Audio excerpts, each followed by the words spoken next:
আসার সময় দেখে আসলাম আমার হাতটা ধরে উনি কেঁদে দিচ্ছে, হুজুর আমার লেগে একটু দোয়া কইরেন, আমি যেন আল্লাহর ঘরে যাইতে পারি।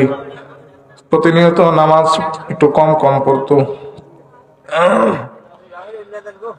তো ওই মুসল্লি ভাই আমাকে হাত ধরে বলল, হুজুর আমার জন্য আপনি দোয়া করেন, আমার মালিক যেন আমাকে সুস্থ করে দেয়, আমি যেন আপনার পিছনে মসজিদে গিয়ে জামাতে নামাজ আদায় করতে পারি গো বাবা।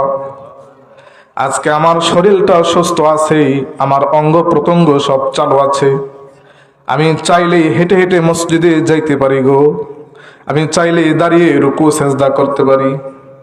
আলহামদুলিল্লাহ ওয়া কাফা ওয়া সালামুন আলা ইবাদিহিল্লাযীনা ইসতাফা। أما بعد فأعوذ بالله من الشيطان الرجيم.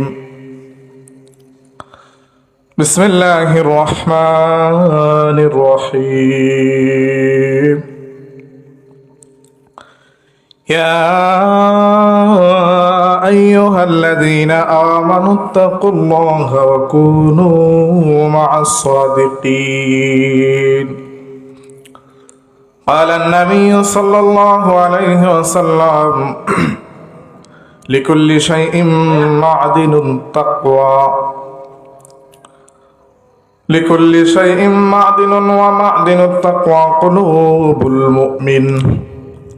صدق الله العظيم وصدق رسوله النبي الكريم. সকলে দুরূদ ইব্রাহিম পড়ি। আল্লাহ